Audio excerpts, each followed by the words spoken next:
ఈడేంటి మళ్ళీ స్టార్ట్ చేశాడు? సార్ ఆ పదాన్ని ఏమంటారు సార్? ఏ పదము? అదే సార్, ఒకరిని ఎక్కువ చేసి ఒకరిని తక్కువ చేసి మాట్లాడతారు, అది డిస్క్రిమినేషన్. మాలంటోళ్ళు మా ఆస్తికి తగ్గట్టు మా స్తోమతికి తగ్గట్టే ఆలోచించమని డిస్క్రిమినేషన్ చేసి మాట్లాడారు సార్. పెద్దలయ్యారు సార్, అది కరెక్టేనా sir?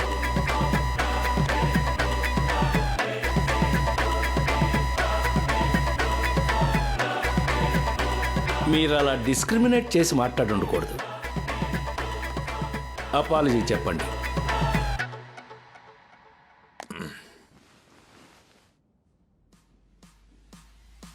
I'm sorry, my lord.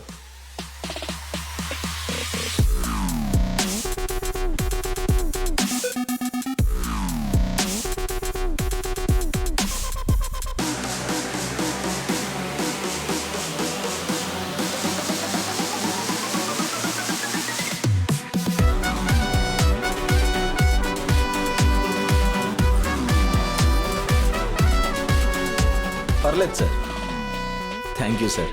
ఈ కేసుకు సంబంధించిన ఫైనల్ జడ్జిమెంట్ 48 గంటల్లో ఇవ్వబడుతుంది. ఓ వైర్లెస్సా?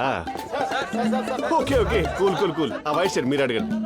Sorry sir, 1 second. నేను ప్రెస్ మీట్ ధోని రిటైర్ అవ్వకూడదని ధోని మీదే కేసు వేయాలా? డేట్స్ లేవు కదమ్మా, టచ్లో ఉండు. ఓకే సారీ సార్, అడగండి. ఫస్ట్ టైమే ఇలాంటి క్లిష్టమైన కేసు ఎలా డీల్ చేశారు? అసలు ఎలాంటి లీగల్ పాయింట్స్ అడిగారు సార్ వాళ్ళని? అంటే మొన్నటి దాకా మీ పేరు జస్ట్ పత్తి కిషోర్. మీ మొదటి కేసు డీల్ చేసిన విధానాన్ని చూసి మా ప్రెస్ వాళ్ళంతా మీకు ఒక మంచి బిరుదు ఇద్దాం అనుకుంటున్నాం సార్. ఇవ్వాలిగా, అది మీ బాధ్యత. ఈ రోజు నుంచి మీ పేరు మేమందరం కలిసి ఇద్దాం అనుకున్న బిరుదు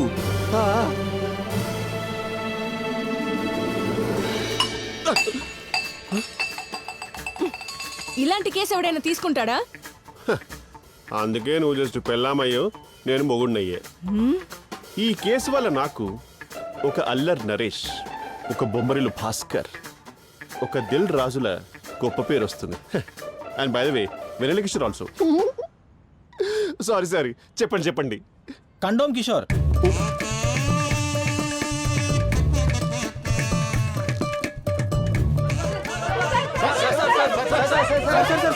ఎలా ఉంది సార్ బిరుదు? ఎలా ఉంది సార్?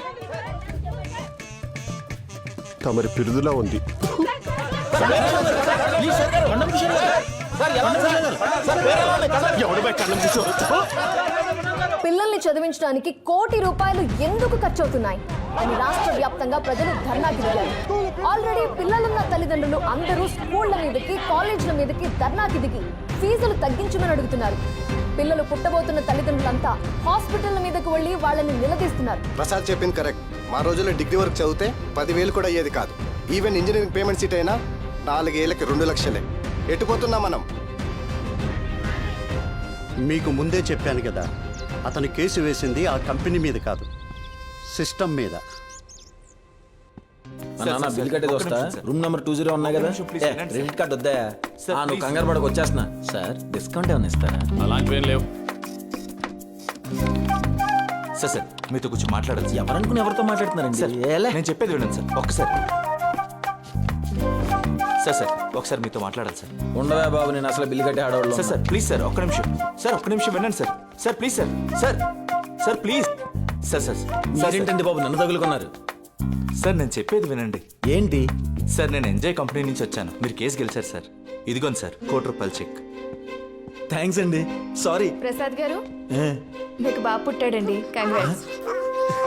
థ్యాంక్స్ అమ్మా. థ్యాంక్స్ అండి.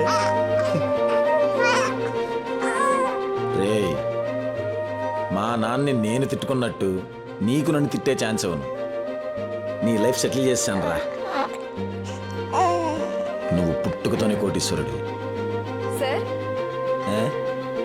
మీకు బాబు పుట్టాడు సార్. చెప్పారు కదమ్మా, వెళ్ళండి. డబుల్ కంగ్రాట్స్ సార్, మీకు ట్విన్స్ పుట్టారు.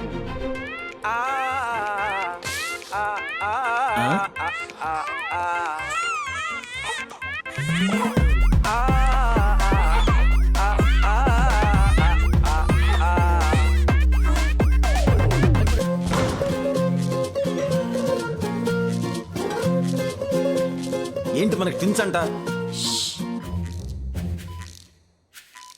మనకి ట్విన్స్ అంట? నాకు ముందే తెలుసు. మరి నాకెందుకు చెప్పలేదు? ఒక్కరనుకుని నువ్వు ఇంత హంగామా చేసావు. ఇద్దరంటే ఇంకేమైపోతావని చెప్పలేదు. ఆయన ఈ రోజైనా హాస్పిటల్కి వచ్చావా నీకు తెలియడానికి? అయినా నాకు చెప్పకూడదని డెసిషన్ ఎవరిది?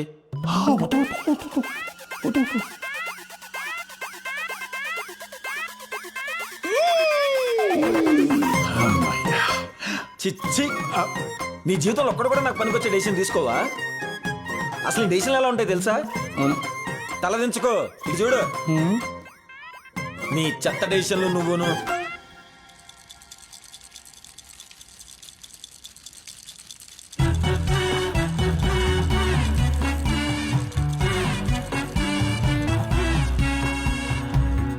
ప్రసాదు,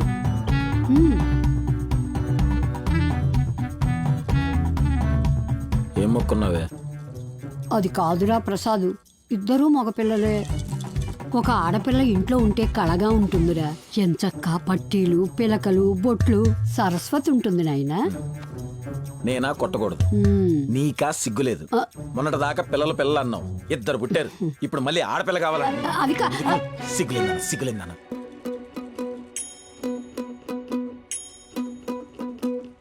ట్విన్స్ రా మగపిల్లలు. మా వాడి రంగు రాలేదు, కోడల రంగు వచ్చింది. సూపర్ ఉన్నారు.